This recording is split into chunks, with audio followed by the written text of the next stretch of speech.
नमस्कार। मैं डॉक्टर हेमंत शर्मा आज आपको बताने जा रहा हूं।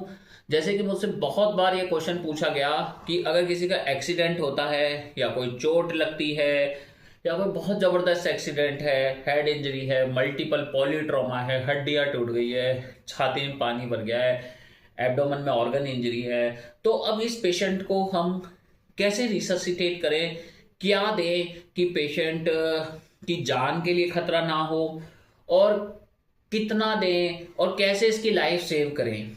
देखिए, जब भी पॉलीट्रॉमा का केस है या फिर कोई पेशेंट सेप्सिस में, सेप्टिक शॉक में है या कोई अदर मेडिकल कॉज है, उनका ट्रीटमेंट अलग है। ट्रॉमा के केस में ट्रीटमेंट अलग है। एक तो एक कान खोल के सुन लें, जो ट्रॉमा का पेशेंट है वो आम आदमी की तरह मैनेज नहीं होगा। इसका मैनेजमेंट, जो डैमेज कंट्रोल रिससिटेशन कहते हैं, वो डिफरेंट है। तो पहले तो यही समझना है कि डिफरेंट क्या है, इसको कैसे ट्रीट करेंगे। According to new ATLS guidelines, इसमें यह बताया गया है कि आपको फ्लूइड रिससिटेशन करना है और फ्लूइड को रिस्ट्रिक्शन करना है, फ्लूइड ओवरलोड नहीं करना है। आप पेशेंट को 1 लीटर तक बोलस क्रिस्टलॉइड्स दे सकते हैं, जिसमें नॉर्मल सलाइन या रिंगर लैक्टेट दे सकते हैं। बेस्ट है गिव रिंगर लैक्टेट, ये भी बहुत अच्छा ऑप्शन है। आप इसको बोलस दे सकते हैं, मतलब एकदम रनिंग में दे सकते हैं 1 लीटर। कई बार क्या होता है, पेशेंट ट्रॉमा का जो है वो आधे लीटर में ही रेस्पॉन्ड कर देता है। इसमें 3 तरीके के पेशेंट होते हैं। एक होता है पेशेंट रेस्पॉन्डर, एक होता है नॉन रेस्पॉन्डर, एक होता है ट्रांजिएंट रेस्पॉन्डर। तीनों में क्या समझते हैं और क्या मिस्टेक्स आपको अवॉइड करनी है ट्रॉमा के पेशेंट को डील करते वक्त, ये बहुत इंपॉर्टेंट है जाने ढंग से। क्या होता है कि आपको 1 लीटर फ्लूइड ही देना है पेशेंट को, उससे ज्यादा नहीं देना है, क्योंकि उससे ज्यादा आप दोगे तो क्या होगा, पेशेंट को डाइल्यूशनल कोगुलोपैथी होगा, पेशेंट हाइपोथर्मिया में जाएगा और मेटाबॉलिक एसिडोसिस में जाएगा। ये लीथल ट्रायड ऑफ डेथ बोलते हैं। तो आपका ओवर एक्सेस फ्लूइड देना पेशेंट की जान ले लेगा।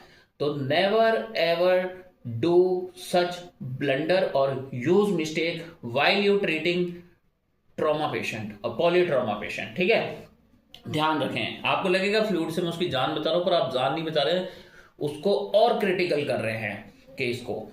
ठीक है, तो ये इंपॉर्टेंट है कि फ्लूइड रिस्ट्रिक्शन रहेगा, चाहे आपने बोलस दिया 1 लीटर आप दें। अब इसमें मैं आपको समझाता हूं। जैसे पेशेंट आपके पास आया, पेशेंट है शॉक में। ट्रॉमा में मेनली जो पेशेंट होता है, जो मोस्ट कॉमन शॉक पाया जाता है, दैट इज हाइपोवॉलेमिक और हेमरेजिक शॉक, मतलब ब्लड लॉस की वजह से शॉक हुआ, वो है। कई बार न्यूरोजेनिक और स्पाइनल शॉक अलग है, उसका मैं अलग से वीडियो बनाऊंगा। पर ये अपन बात कर रहे हैं मोस्टली हेमरेजिक शॉक पे, है ना, ट्रॉमा के पेशेंट में। तो इसमें क्या होगा कि हमने 1 लीटर बोलस दे दिया, 70 सिस्टोलिक था और डायस्टोलिक था 50। अब 1 लीटर फ्लूइड देने के बाद पेशेंट का बीपी आ गया 100 सिस्टोलिक और डायस्टोलिक 70, और मीन आर्टेरियल प्रेशर आ गया है पेशेंट का 65। तो अब इसका मतलब क्या है कि आपका पेशेंट रेस्पॉन्डर है, उसने फ्लूइड से रेस्पॉन्ड कर दिया है। इसका मतलब ये नहीं घर भेज देना ही, अब वो आईसीयू में ऑब्जर्वेशन में रहेगा। आपको पूरा उसका सेकेंडरी सर्वे वगैरह सब करना है, प्राइमरी सर्वे करना है, एवरीथिंग।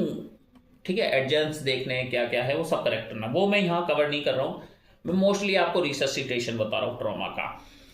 ये हो गया। अब एक केस होता है कि अभी तो 100/70 आ गया, मीन आर्टेरियल प्रेशर 65 आ गया, पर 10 मिनट के बाद जैसे ही हमने फ्लूइड रिस्ट्रिक्शन किया 1 लीटर देने के बाद, पेशेंट का बीपी वापस 70 चला गया।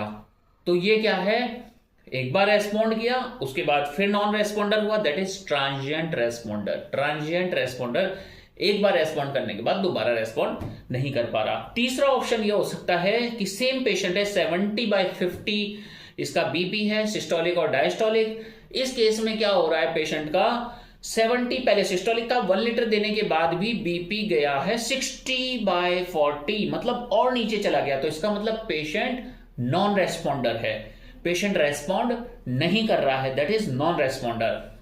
ठीक है, अब हम समझते हैं responder, transient responder, non responder, तीनों चीजें, तीनों कॉन्सेप्ट क्लियर। अब इसके बाद क्या है कि अब हम पेशेंट को फ्लूइड ओवरलोड ना करके massive haemorrhage transfusion protocol follow करेंगे। इसमें क्या होता है, 1:1:1 का रेशो चलता है। इसमें आप 4 PRBC, 4 FFP और 4 HDP या RDP दे सकते हो। PRBC मतलब पैक्ड रेड ब्लड सेल्स, उसके अलावा आप दे सकते हैं फ्रेश फ्रोजन प्लाज्मा और प्लेटलेट्स का कॉम्बिनेशन, ये इंपॉर्टेंट है। 4-4 दे सकते हो आप, है ना, तीनों का 1:1:1 या 2:2 दे सकते हो। पेशेंट रेस्पॉन्ड करता है, इट्स गुड। अब उसके बाद आपको क्या ध्यान रखना है, ट्रेनेक्सेमिक एसिड भी दे सकते हो अगर विदिन 3 आवर्स में पेशेंट आपके पास आता है, 1 ग्राम तक 10 मिनट्स के उसमें। उसके बाद 8 आवर का इन्फ्यूजन आप दे सकते हो 100 ml NH के साथ, ये भी इंपॉर्टेंट है।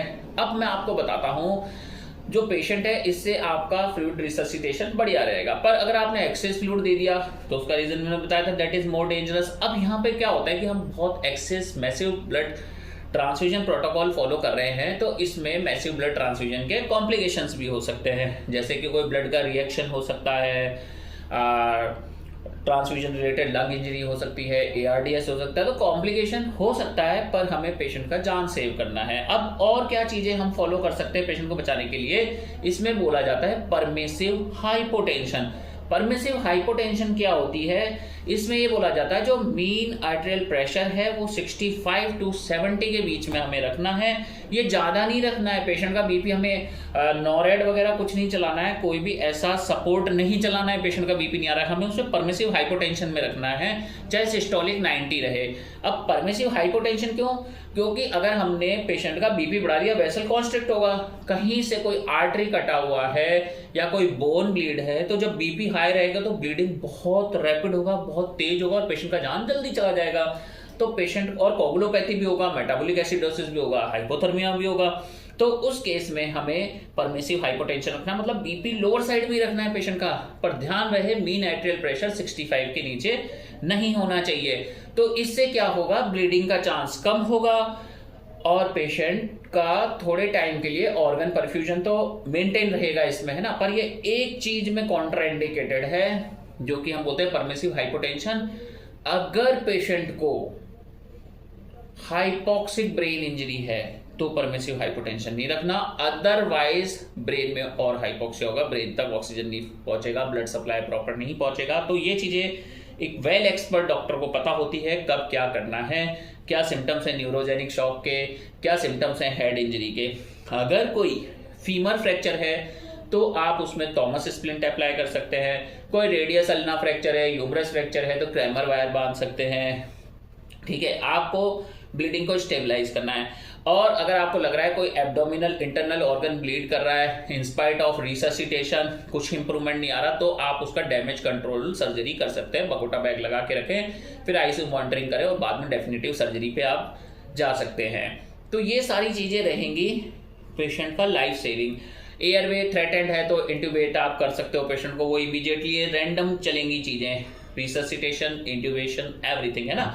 सर्वाइकल टेंडरनेस है, सर्वाइकल कॉलर अपना पहनाएंगे, पेशेंट कॉन्शियस नहीं है स्पाइन बोर्ड पे लेंगे, ये बहुत सारी चीजें कैथेटराइज करेंगे, सेंट्रल लाइन पेशेंट को डालनी है, कोई हीमोथोरैक्स है तो आईसीडी डालेंगे, मैसिव हीमोथोरैक्स है, हर 1 घंटे में 200 ml से ज्यादा आ रहा है तो थोरेकोटॉमी इज इंडिकेटेड आईसीडी डालने के बाद, या विद इन 1 आवर के अंदर अंदर डालते ही आईसीडी और 1500 ml से ज्यादा ब्लड आ गया पर वो रुक गया तो उसमें कुछ नहीं करना है, पर अगर वो कंटिन्यूस आता ही जा रहा है तो आपको थोरेकोटॉमी करना है।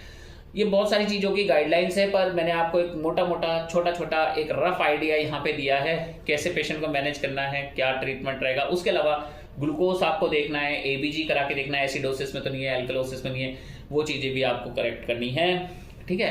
कहीं हाइपोग्लाइसीमिया में तो नहीं है, वो भी इंपॉर्टेंट है।